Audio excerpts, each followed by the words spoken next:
여러분 안녕하십니까? 오늘은 자유냐 평등이냐 대한민국에 나아갈 길이란 주제로 잠시 생각을 해보겠습니다.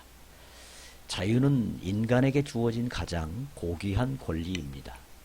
인간이 자유를 억압당한다면 그것은 짐승과 다를 바가 없습니다. 그래서 미국의 독립운동 당시 패트릭 헨리는 자유가 아니면 죽음을 달라고 외쳤고 이것이 미국 독립운동의 중요한 기폭제가 되었습니다. 한편 우리 사회에는 또한 평등도 매우 중요합니다.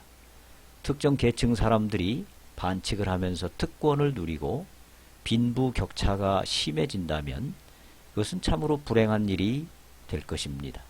그런 점에서 자유와 평등은 둘 다 중요한 핵심 가치인 것입니다. 그런데 현실 정치에서는 자유와 평등 중 어느 하나의 우선순위와 강조점을 둘 수밖에 없습니다. 만약에 평등의 우선순위를 두려면 개인의 자유를 어느 정도 억압할 수밖에 없습니다. 개인의 자유만을 강조하면 평등한 사회를 만들기 어렵기 때문입니다. 반면에 자유를 강조하면 평등을 완벽하게 이루기 어렵습니다. 즉 자유와 평등은 둘 다 아주 중요한 가치임에도 불구하고 서로 충돌되는 면이 있으며 이것이 자유와 평등의 딜레마인 것입니다. 자, 그렇다면 우리는 어떻게 해야 할까요? 이 두 가치를 어떻게 조화를 이루어서 우리 대한민국을 번영하는 국가로 만들 수 있을까요? 신뢰를 들어서 생각해 보십시다. 인류 역사에서 평등을 중요한 가치로 내세우면서 등장한 대표적인 이념이 막시즘 공산주의입니다. 공산주의는 한 사회가 평등할 때 모두가 행복해질 수 있다고 믿고 개인의 사유재산을 뺏고 평등한 사회를 만들려고 하였습니다. 그런데 과연 진정으로 평등한 사회가 되었을까요?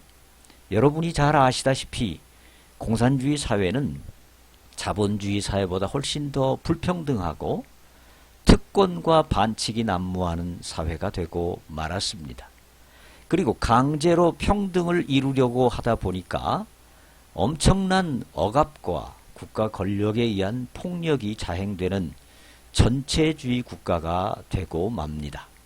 거기다가 개인의 자유가 희생되니 사람들의 적극성과 창의성과 열정이 약화되어 모두 가난해지는 결과로 이어지고 말았습니다. 즉 평등의 우선순위를 두면 평등도 이루지 못하고 자유도 억압당하게 되고 만다는 사실을 역사가 보여준 것입니다. 따라서 바람직한 방향은 자유의 우선순위를 두면서 평등의 가치를 보조적으로 추구해 나갈 때 건강하고 번영하는 국가가 될 수 있다고 보겠습니다. 오늘날 선진국들이 이것을 증명한다고 봅니다. 그런데 현실 정치를 생각해 보면 정치인들의 최고 관심사는 솔직히 정권을 유지하는 것이라 할 수 있습니다. 정치인들은 국민의 행복을 외치지만 사실 그들의 가장 큰 관심사는 국가의 번영이나 국민의 행복보다 자신의 정권 유지가 더 큰 관심사일 수 있습니다. 물론 예외는 있겠지만 이것은 부인할 수 없는 인간의 기본적인 심성이라 하겠습니다. 그러면 정치인은 자신의 정권을 잡고 유지하기 위해서 평등을 강조해야 할까요? 자유를 강조해야 할까요?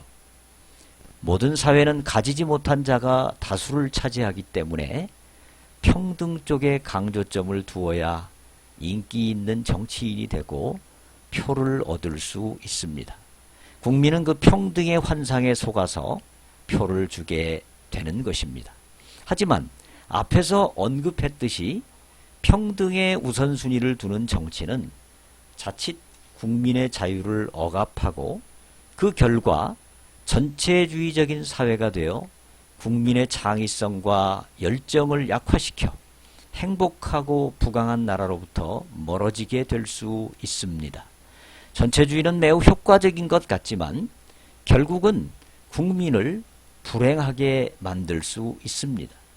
유아 청소년에게까지 위험성이 있는 백신을 강제로 접종하려는 시도를 보면서 전체주의의 그림자를 보는 것 같아서 마음이 심히 무겁습니다.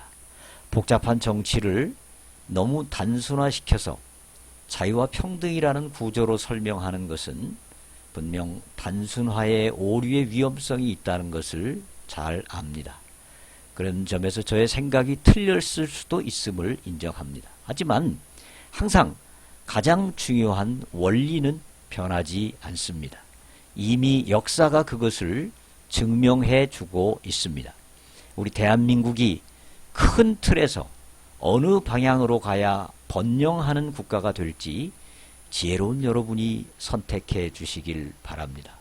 저의 의견에 공감하시면 좋아요와 구독을 눌러주시고 많은 분들에게 공유해 주시길 바랍니다. 행복한 대한민국을 함께 만들어 갑시다.